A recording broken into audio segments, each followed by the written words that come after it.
Welcome back to another tutorial that's going to just discuss logos and show you the basics of starting one up. But as you've read on the portal page and as you know, logos are so important to a good design and can be responsible for the key success of a company and forming their identity. And a lot of people spend a lot of money on getting their logo right and paying a designer to do their best. So it's very important. Now, a lot of logos are a combination of text and pictures. That's not to say that some are just text only and some aren't just pictures only, but you want to be able to make a logo so good that it can have the text and the picture, but when it's one without the other, it can still be recognized. So for an example, the Nike tick that you guys know, you don't need the words to know what that is, but also you could read a certain typeface or a certain type treatment and also know a lot about a logo as well. Now I'm just going to show you a little tip called an auto trace here, and what you got to do is you need to place a picture in. So I've just found a net image here. Now I would advise, if you were hand sketching a logo that you then wanted to illustrate after, this is the process you might want to use. Now in saying that, I've just ripped this off the net, so this isn't my image, so I wouldn't do this professionally for a logo because I didn't come up with the concept and the idea, but I just thought it was a cool picture with the hands reaching up and kind of these leaves coming up. So I'll just show you simply how to do a quick auto trace. And so you know that we could, as an illustrator, that you guys know how to illustrate now, I could go around and draw up all my lines and go around my shape and delete my image and come up with my illustration that way. You could do that, and that's okay, but what I will show you is how to sort of do it and use a feature called an auto trace. So it's a bit of a cheat, but it does a pretty good job. If you were doing something that was a paid job, you wouldn't use this process because you'd want to make sure it's exactly perfect, but a lot of the time it seems to work pretty well. So you select your picture, you've brought a picture in, and we want to auto trace it because it's going to form part of our logo. What you then do is you go up to your object, you go to live trace, and you go to tracing options. Now what it's going to do is it's going to convert this pixel image, which is off the net or something you've scanned in or taken a photo of, and try and turn it into a vector based image, so using lots of lines and little anchor points that you now know about. So it says it's going to turn it into black and white mode. If we put it into color, just so you can see, and we press preview, it'll start to trace it and it'll break it up and do its best to turn it into an Illustrator based image. So all these little different blocks of colour are all based on little tiny dots, but we want to do black and white because we're just after our logo. And you can see a threshold there. The threshold just changes the amount of white and how much black it is. So if we change that threshold right back, you can see that, and the preview is just on, so we know what it's going to look like. So you can turn the preview on and off in the corner there. So then I press trace, and it's traced that image, and you can see that it doesn't look like a photo anymore. It actually looks like a whole bunch of lines, and they're really, really clean lines. So when I undo that, you can see the difference. That's a pixel based image there that we're moving around. And then when we step forward and redo that, so we'll just do another live trace again under our object.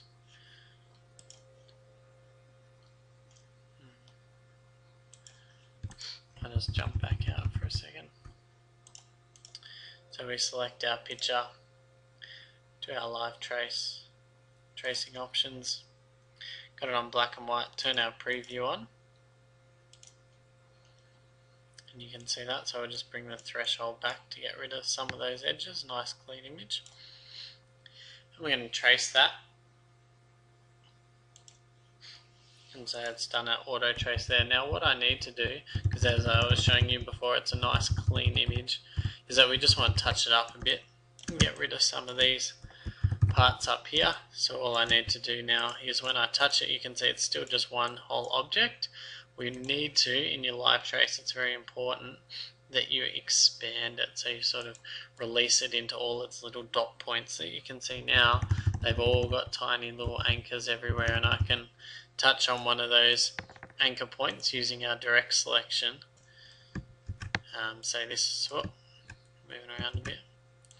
Use our direct selection arrow. I need to get rid of the background first, that's why it's doing that. So you notice that there's a big white background, so I'm now deleting that and deleting all the little sort of pieces that we don't want. So any of those you can delete, but I was trying to show you how then after that you can choose and sort of, you know, manipulate your image and change it about. So we'll just backstep there. But you can change all your handles and your shapes that you want and change what they're going to look like, and you can move them all around. So it's very important that you know how to do that as well.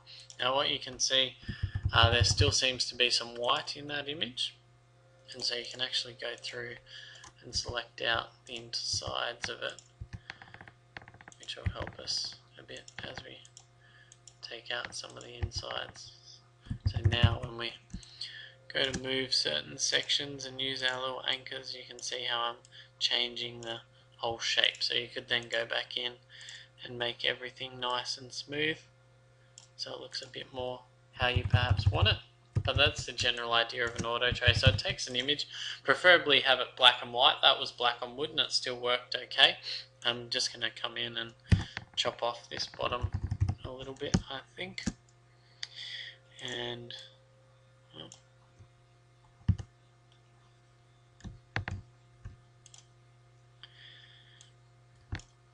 what I'm doing here is just getting rid of some of this writing and then moving this anchor point so that it's hopefully a bit flatter in terms of our design. Nice and flat there, and that could be, you know, my visual symbol based on a drawing that I did, which I didn't do, and that could be the visual idea for my logo. Remembering that, you know, having some sort of visual symbol or picture, it doesn't need to be as detailed as this, and some sort of text helps as well. You obviously need some sort of text so they can recognize it. So just say I decided to call it uplifted tees here. So there's what I'm writing in using just a font that I downloaded from dafont.com, making it nice and large, a bit bigger than this, so 150, maybe 200 or so. Then I'm going to line this up over here.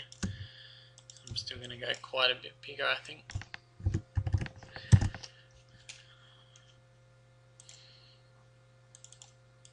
I might even just make these separate text boxes, but as you can see, just very quickly I'm trying to form up a very quick logo so you understand how you go about doing it. So we've got uplifted tees. I might want to make this even bigger so that it fills up the space a bit better. So we've got uplifted tees, something like that. I might then perhaps put a little stroke in here, so just a path, put a basic stroke on it, have no fill, or maybe have a fill, sorry, black fill, like this, and then go up to my stroke and make it nice and chunky, really thicker again, something like that. You can go through and play with all the different features with your strokes. I might come in and do something just very simple like that. Yeah, so there's a fair bit of stuff you can do, and then I would then maybe bring that up nice and close. I might then want to grab my text toolbar and just a normal sort of font and write in something a lot smaller in there. Fresh is best, or something super corny, just on a normal font. Uplifted tees, very refreshing. And I'm going to change that perhaps to white, so pop that in with white and make sure there's no stroke on it. Move it about so that it's actually going to sit in down here somewhere. So again, that's very quick and very simple idea. But that's the idea of a logo. You're creating some sort of type treatment, putting the letters together in an interesting way, some sort of maybe couple words sort of slogan and some sort of image. But you can just use squares and circles and just even text. You don't actually need a pictured image like this for a logo. It can just be a matter of letters, and as you've seen on the portal page in our discussions, then it's very possible just to simple is best in terms of logos, but you need to make sure they're effective. Now the last thing I just wanted to show you, so that was a logo that I kind of thought about in my head before to make it quite quick and look okay, but this over here, I just wanted to show you this. So this is a real client that I did a job for, and his business was micro roasting coffee, and he wanted me to do up a logo for his company. So just showing you all the research to get to the end result. I don't want to see you just come up with one thing out of your head and go, yep, that's my logo. I want to see some design development. So for him, it was very important what sort of font he had. So as you can see, we went through the different types of fonts and spoke about that, and I put some samples together. There was a whole bunch more work than I've got here. I just chose a bit of a summary to explain the story to you guys. Then I went through with the fonts and started creating a bit of a logo. So as you can see, what would it look like with just the text and micro roasted coffee, played with the spacing, played with some of the key letters to come up with like a little symbol based on a coffee cup kind of idea. So I made a bit of a coffee cup out of the letters, the U and the N out of unground, the U with the upside down G, kind of looks like one of those ancient coffee plunger roasters. And then you can see down here playing with those ideas again. And so there are quite a few more sort of plays I did, and that's what I want you to do. I would then grab this and change all the different letters and change the sizes, and you can see how that then develops over here. I've got our unground, does it look good with a massive big U and G? Does it look good with a medium one? Does it look good with a small one? And you change the type. So I always advise doing your logos in black and white, as you can see here, because it's then when you add the color which it really changes. So you do it all, get it how you want it in black and white. So that was sort of the final one we decided on.